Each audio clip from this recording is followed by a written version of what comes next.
Box मिल गया है और ब्लैक बॉक्स में छिपा है हादसे का सच कि यह हादसा हुआ कैसे।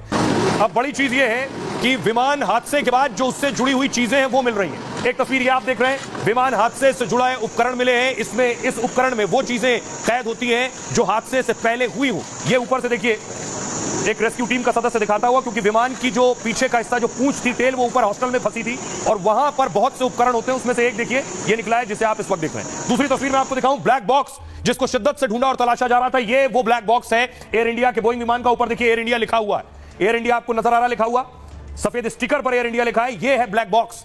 ब्लैक बॉक्स मिल गया है, यानी अब यह साफ हो जाएगा कि आखिर यह हादसा हुआ कैसे। अगली तस्वीर में आपको दिखाऊं, ये कुछ और उपकरण जो मिले हैं अंदर लगे होते हैं विमान में, इसे कहते हैं डीवीआर। ये वीडियो रिकॉर्डर है। आखिरी वक्त में जो वीडियो रिकॉर्ड होता है वो इसी डिवाइस में होता है। ये भी मिल गया है, यानी ब्लैक बॉक्स भी मिल गया है, डीवीआर भी मिल गया है। इन सारी चीजों का मिलना, इसका मतलब ये एटीएस को आप देख रहे हैं जो ले जा रही है, इसका मतलब ये है कि अब यह तस्वीर साफ हो जाएगी कि आखिर यह हादसा हुआ कैसे। 241 लोगों की जो मौत विमान में हुई है वो कैसे हुई। देखिए ब्लैक बॉक्स, ये प्रधानमंत्री की तस्वीर आप देख रहे हैं जब वो पहुंचे उस मौके पर, और ये आप देख रहे हैं ब्लैक बॉक्स। ऐसा दिखता है ब्लैक बॉक्स जो तस्वीर भी मैंने आपको दिखाई। एयर इंडिया विमान का ये ब्लैक बॉक्स मिल गया है और हादसे के बाद से ब्लैक बॉक्स की तलाश चल रही थी। हादसे का सच जानने के लिए ब्लैक बॉक्स सबसे अहम है। विमान में ब्लैक बॉक्स एक खास तरह की डिवाइस होता है। कल भी इसके बारे में मैंने आपको बताया था। ब्लैक बॉक्स से ही पता चल पाएगा कि विमान हादसा क्यों हुआ, विमान में तकनीकी खराबी थी या हादसे की कोई और वजह है, यह भी इससे पता चलेगा। विमान के इंजन फेल होने, पक्षी के टकराने जैसे संकेत भी इससे पता चल जाएंगे। विमान में आग लगने या मानवीय गलती से हादसे की जानकारी भी इससे मिलेगी। दुर्घटना से पहले पायलट ने 3 बार मेडे मेडे मेडे कॉल किया था, यानी एटीएस को, एटीसी को, एयर ट्रैफिक कंट्रोल को इमरजेंसी सूचना दी थी, बताया था मुश्किल में। अब ब्लैक बॉक्स से पता चलेगा कि पायलट ने कॉल क्यों दिया। और ब्लैक बॉक्स में फ्लाइट की जरूरी जानकारी रिकॉर्ड होती है। ब्लैक बॉक्स काले रंग से कोई लेना देना नहीं, नाम इसका ब्लैक बॉक्स है। यह अलग अलग रंग का हो सकता है, किसी भी रंग का हो सकता है, और ज्यादातर इसी रंग का होता है। जो नारंगी रंग आप देख रहे हैं इसी रंग का होता है। जो मिला है वो तस्वीर भी नारंगी है। ब्लैक बॉक्स 2 हिस्सों में बटा होता है, यानी एक दिख रहा है, इसके अंदर भी 2 हिस्से होते हैं। इसमें एक होता है सीवीआर और एक होता है एफडीआर। सीवीआर का मतलब फ्लाइट की आवाज जो है वो सीवीआर में रिकॉर्ड होती है। इसमें जो एफडीआर है, एफडीआर में फ्लाइट का डेटा रिकॉर्ड होता है।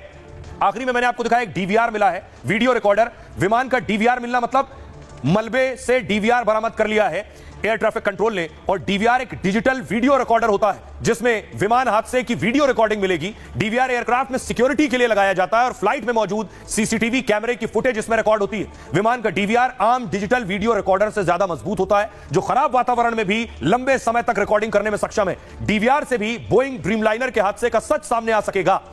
अब आपको बताता हूं, सुनिए जरा, डीवीआर मिला है, इससे क्या निकल कर आएगा और ब्लैक बॉक्स से क्या निकलेगा। एक्सपर्ट्स को सुनिए। ये क्या है? ये डीवीआर है। डीवीआर अंदर का मैच का जी नहीं, वो देखना पड़ेगा कि कौन सा है। मलबे में से निकला है। मलबे में से निकला है। सर और क्या क्या निकला है? मलबे में से निकला है। नहीं, वो मलबे में से निकला है। हम लोग सिर्फ अभी स्पेकुलेट कर सकते हैं जब तक कि उसका ब्लैक बॉक्स, जिसको कि हम डीएफडीआर बोलते हैं, जो कि बहुत पैरामीटर्स जहाज के रिकॉर्ड करता है। और दूसरा कंपोनेंट है कॉकपिट वॉइस रिकॉर्डर, जो भी वार्तालाप कॉकपिट के अंदर या एटीसी के साथ हो रही है वो सब रिकॉर्ड होती है। वो 2.5 घंटे तक वो रिकॉर्डिंग रहती है। एआईबी इसकी इन्वेस्टिगेशन करेगी, जिसमें कि बोइंग और जी इंजन, जो कि इंजन लगे हुए थे उस पर, वो भी इसमें भाग लेंगे इस इन्वेस्टिगेशन पे। अब सवाल ये है कि ब्लैक बॉक्स मिल गया है। तस्वीर में आपको दिखाऊं, जिस वक्त हादसा हुआ उस वक्त की एक और तस्वीर सामने आई है। ये देखिए, प्लेन जैसे ही गिरा है विमान, महिला को भागते आप देख रहे हैं, जोर का धमाका हुआ, महिला भाग रही है। दहशत का आलम था उस वक्त।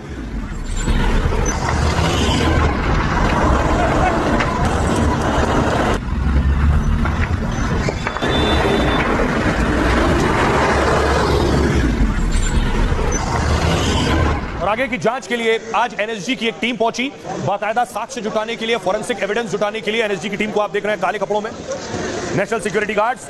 एनएसजी में विभाग होते हैं अलग अलग, उन्हीं विभागों में से एक जो साक्ष्य जुटाते हैं, सबूत जुटाते हैं, अपने सभी उपकरणों के साथ पहुंचे थे उस घटना स्थल पर। और वहां जो भी इस वक्त मलबा पड़ा है उसमें उन्होंने सबूत तलाशे हैं। उसके बाद देखिए बहुत से सैंपल्स, बहुत सी चीजें जो जुटाई गई हैं घटनास्थल से, सबूत उन्हें जुटा लिया गया और उन सबको एक साथ ले जाते हुए आप देख रहे हैं टीम में शामिल अलग अलग विभाग दरअसल जांच कर रहे हैं, अलग अलग विभाग सबूत जुटा रहे हैं।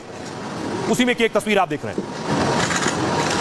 प्रधानमंत्री नरेंद्र मोदी खुद अहमदाबाद पहुंचे थे। प्रधानमंत्री ने वहां अधिकारियों के साथ बैठक की है कि हादसे के बाद कैसे एक्शन लिया जा रहा है, क्या तैयारियां की गई हैं, अस्पताल में क्या तैयारियां की गई हैं, तीमारदारों से कैसे बात की जा रही है, उन्हें पार्थिव शरीर सौंपे जाने, डीएनए सैंपलिंग पर कैसे सरकार काम कर रही है, सिक्योरिटी के लिहाज से क्या किया जा रहा है, ये सारी डिटेल्ड इंफॉर्मेशन प्रधानमंत्री नरेंद्र मोदी ने बातचीत में हासिल की है। खुद भूपेंद्र भाई पटेल बैठे हुए हैं। अब बड़ी बात यह है कि हॉस्टल पर विमान गिरा, जांच हो रही है, अटकलें और कयास भी बहुत से। ब्लैक बॉक्स मिल गया है, सच ब्लैक बॉक्स से ही सामने आएगा, लेकिन यह विमान क्रैश कैसे हुआ, क्या वजह रही क्रैश होने की, एक्सपर्ट्स क्या कह रहे हैं, एक विमान क्यों क्रैश हो जाता है, अलग अलग वजह एक्सपर्ट्स की, कुछ अमेरिकन एक्सपर्ट्स भी इस पर खुलासा कर रहे हैं। क्या कर रहे हैं देखिए, ये आप देख रहे हैं विमान, जब विमान टेक ऑफ करता है यानी उड़ान भरता है तो विमान की यह पोजीशन होती है जो आप देख रहे हैं इस वक्त। दोनों पंख खुल गए हैं, नीचे आप ये उसके विंग्स देख रहे हैं।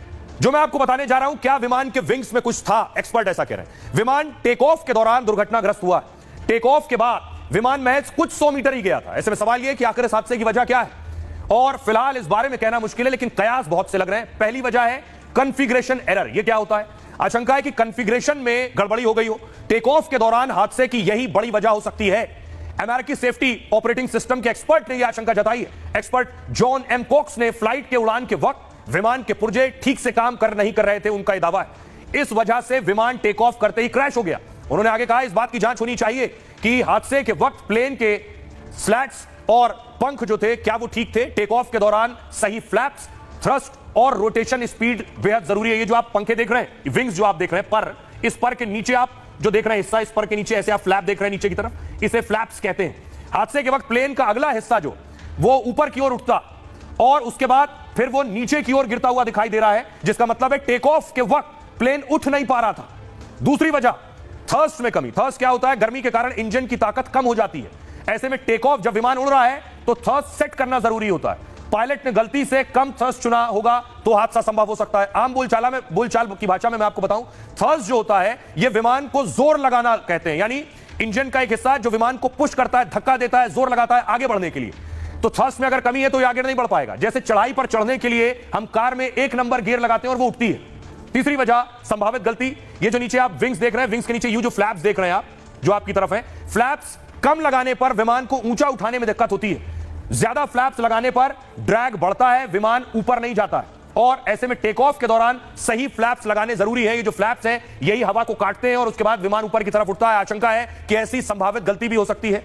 मानवीय भूल भी हादसे का एक पहलू हो सकता है। पायलट का कंसंट्रेशन बहुत मायने रखता है, उसका ध्यान टेक ऑफ से पहले ठीक से अगर क्रॉस चेक नहीं किया गया हो, एक वजह हो सकती है। आशंका है कि पायलट का ध्यान इधर उधर भटक गया हो, यह भी हो सकता है। दोनों पायलट किसी अलर्ट मैसेज में उलझ गए हो, यानी जो एक्सपर्ट्स हैं वो अलग अलग तरह की बात कर रहे हैं, लेकिन ब्लैक बॉक्स असल सच सामने लाएगा। सुनिए जरा सुभाष गोयल क्या कह रहे हैं, एविएशन एक्सपर्ट। एक्चुअल कारण तो इन्वेस्टिगेशन के बाद ही पता लगेगा, क्योंकि डीजीसीए की इन्वेस्टिगेशन रिपोर्ट होगी। क्रैशेस के कई कारण होते हैं। एक तो पायलट एरर होता है। अब यहाँ पर कहने को ये आ रहा है कि पूरा रनवे नहीं यूज़ करा और उसका टेल जो है वो टकरा गई, जिसके बाद उसने मेडे करा और टेक ऑफ के बाद ही उसको इमरजेंसी लैंडिंग करके, क्रैश लैंडिंग होगी, इमरजेंसी लैंडिंग तो नहीं हुई, इट वाज क्रैश लैंडिंग। तो एक तो पायलट एरर की वजह से होता है। अब क्या इसका कारण था वो तो एक्चुअल कई बार लैंडिंग गियर नहीं खुलता या बंद नहीं होता, तो उसकी वजह से पूरा टेक ऑफ नहीं कर सकता जहाज़। तो जो भी कारण हुआ होगा वो तो इन्वेस्टिगेशन के बाद पता लगेगा। पर जो कुछ हुआ बहुत ट्रैजिक हुआ और बहुत ही दुखद समाचार है। लेकिन इस दुखद हादसे में एक शख्स जो बचा, प्रधानमंत्री नरेंद्र मोदी उस जीवित शख्स से मिलने गए। तस्वीर आप देखिए, रमेश विश्वास से प्रधानमंत्री नरेंद्र मोदी मिले, अस्पताल गए। रमेश विश्वास वो शख्स जो इकलौते इस हादसे में बच गए, यानी सोचिए 242 में से 241 लोगों की मौत हो गई, लेकिन रमेश विश्वास उन लोगों में से सिर्फ एक थे।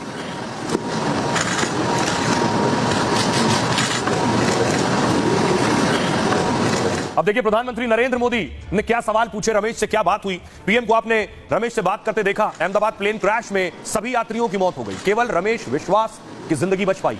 रमेश कुमार विश्वास अहमदाबाद के एक अस्पताल में भर्ती हैं। प्रधानमंत्री नरेंद्र मोदी ने रमेश कुमार विश्वास से वो खुद मिलने पहुंचे।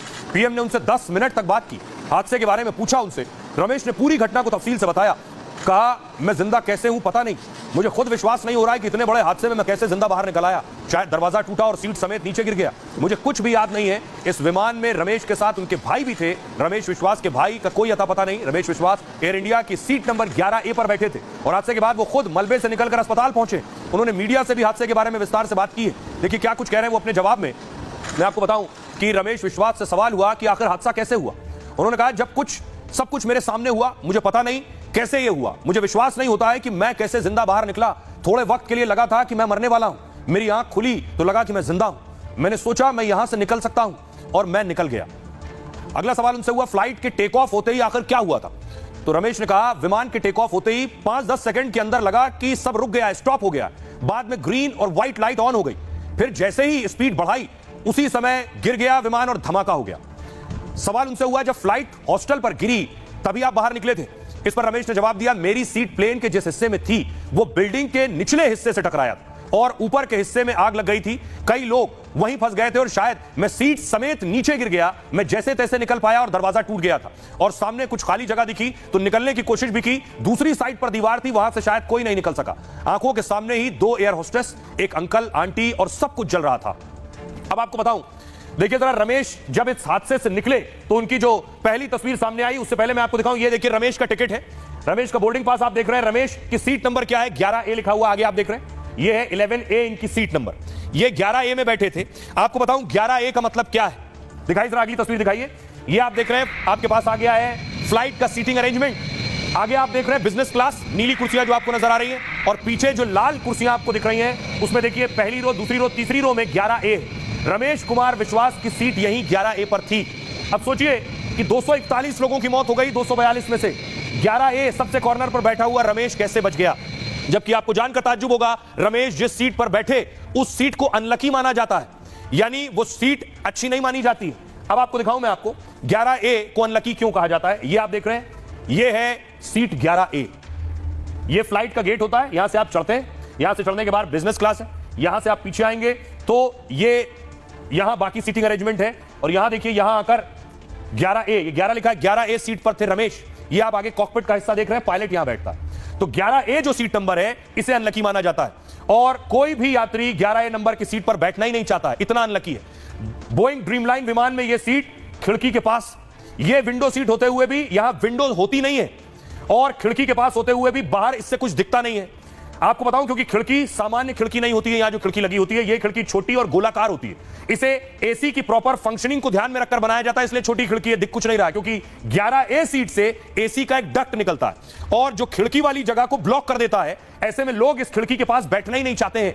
लेकिन रमेश विश्वास के लिए यह सीट, सोचिए, लकी साबित हुई। यह सौभाग्य, सोचिए जिस सीट को अनलकी माना जाता था वो सीट लकी हो गई रमेश के लिए। 11A से रमेश निकले तो रमेश की पहली तस्वीर सामने आई, वो ये तस्वीर थी। रमेश को खुद यकीन नहीं हो रहा था कि ये चमत्कार हो गया, वो कैसे बच गए। क्या भैया बता,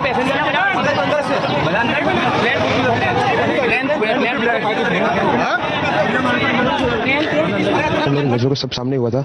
मेरे खुद को भी बिलीव नहीं होता कि मैं कैसे उसमें से जिंदा बाहर निकला, क्योंकि थोड़ा टाइम के लिए तो मेरे को लगा था कि मैं भी मरने वाला हूँ।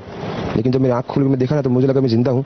तो मैंने ट्राई किया, जब मेरी सीट थे वो मेरी बेल्ट निकाला, मैंने वो ट्राई किया जहाँ से निकल सकता वहाँ से, तो मैं निकल गया वहाँ से। मेरे नजरों के सामने एयर होस्टल और दूसरे आंटी अंकल सभी उसमें मिस हो गए थे सभी। अच्छा, थोड़ा सा बता पाए, जब जैसे ही टेक ऑफ हुई फ्लाइट, क्या हुआ था और अचानक से कैसे हादसा हुआ? टेक ऑफ के बाद 1 मिनट के अंदर ही जब टेक ऑफ हुआ ना तो सडनली 5-10 सेकंड कैसे लगा जैसे स्टक हो गया वो। बाद में से मेरे को लगा कि कुछ हुआ। बाद में प्लेन में लाइट ऑन हो गई, ग्रीन और व्हाइट। बाद में वो पता नहीं वो प्लेन टेक ऑफ ज्यादा करने के लिए वो रेस बोलते हैं क्या, रेस दिया होगा ऐसा कुछ, और सीधा स्पीड में ही घुस गया जहाँ वो क्या था वो हॉस्टल था, एक हॉस्पिटल का। हाँ, हॉस्टल में। और सब सामने सब हुआ। हॉस्टल पे नहीं लैंड हुई थी, हॉस्टल के जो ग्राउंड फ्लोर है ना जैसे नीचे, वहाँ लैंड हुई थी। तो मुझे दूसरे के बारे में मेरे को पता नहीं, लेकिन मैं जहाँ लैंड हुआ था ना वो नीचे की साइड थी। तो जब वहाँ थोड़ा पेस भी था प्लेन के जब बाहर, तो जब जैसे मेरा डोर टूटा ना सब, तो मैंने देखा ना जब थोड़ा इधर पेस है, मैं ट्राई कर सकता हूँ निकलने के लिए। मैंने ट्राई किया निकलने के लिए, तो फिर मैं निकल गया उधर, क्योंकि अपोजिट साइड पे थे ना वो बिल्डिंग का वो था ना दीवार, तो उधर से कोई शायद नहीं निकल सका होगा।